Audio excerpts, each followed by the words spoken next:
रामू चौधरी है, मैं जिला पंचायत सदस्य हूँ। और आज एक वीडियो बाज़ार में चल रही है बहुत तेज़ी से। एक सुरेंद्र जी हैं जो ननियारी के, उन्हें एक आरोप लगाया है कि हमें इनसे जान से खतरा है, ये लोग अवैध खनन करते हैं।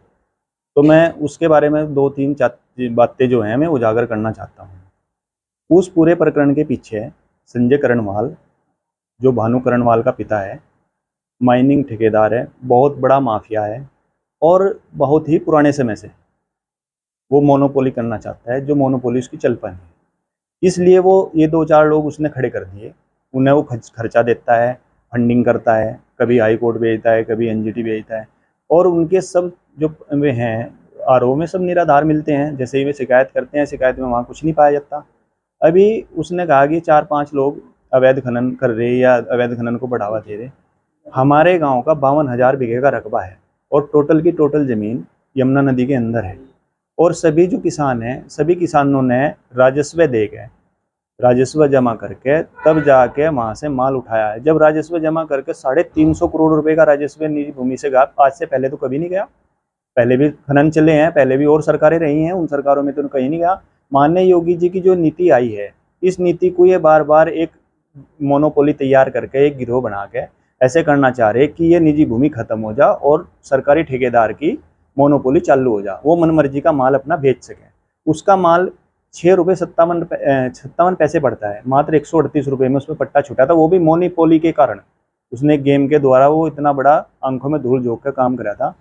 वो अपनी मनमर्जी का 25 रुपये 30 रुपये क्रेशर वाले को माल बेचता है और उससे ही माल फिर बाजार में महंगा होता है। भाई गरीब लोगों को कैसे माल सस्ता उपलब्ध होगा। तो ये जो निजी भूमि की आई थी, इस निजी भूमि से सभी लोगों को सस्ता माल उपलब्ध हो रहा था।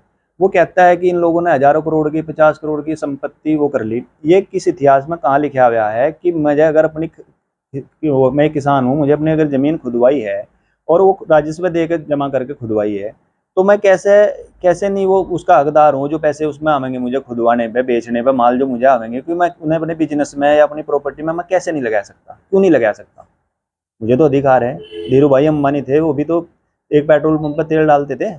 जब उन्हें अपने बिजनेस में इन्वेस्टमेंट किया तो भाई जो आरोप जी लगाया जी उन्होंने यार, जी हिसाब से दिया डीएम साहब को दिए, क्या हिसाब से दिए तो डीएम साहब को जी पता है या उन्हें पता जी है। जी जी लेकिन आप क्या कहेंगे कि 8-10 लोगों को इसमें आरोपी बना देखो, रहे हैं और मुख्य टारगेट आप पर। मेरा जो टारगेट है वो, मैं तो जो भी साक्ष्य होने चाहिए, वो कहते हैं सीबीआई जांच का, सीबीआई की जांच कराने की जरूरत ही नहीं है। जो भी साक्ष्य चाहिए, डीएम साहब को चाहिए, किसी को उनको चाहिए, मुझे खुद बुलाओ, मैं साक्ष्य देने को तैयार हूँ। जहाँ मेरे नाम जो प्रॉपर्टी है या जो मुझे है, जो मैं टैक्स जमा करता हूँ, जो मेरा पैसा है या नंबर 1 है, या जो मेरे पे जहाँ से पैसा आया जो आया, वो मैं उसके लिए बताने को तैयार हूँ। पर इसमें कुछ भी ये नहीं है, ये सिर्फ टारगेट इसलिए किया जा रहा क्योंकि हम वहाँ निजी भूमि या अपने रोजगार को बचाने के लिए, अभी कुछ दिन पहले मैंने एक हरियाणा के खनन माफियाओं के खिलाफ एक शिकायत की थी। उस शिकायत के चलते ये लोग भी उधर मिले हुए हैं, संजय करणवाल भी उधर मिला हुआ है। और उस मिले हुए कारण की वजह से मैं टारगेट इसलिए किया गया हूँ क्योंकि मेरे लेटर पे, जो मैंने लेटर दिया था माननीय मुख्यमंत्री के, उस पर कार्रवाई हुई एसडीएम साहब ने। वहाँ मशीन जाके जब्त की, पकड़े गए जो खनन माफिया हैं वो हरियाणा में माल लेके जाते हैं, हरियाणा के ठेकेदारों के साथ वो मिले, इसलिए लोग बिलबिलाए हैं।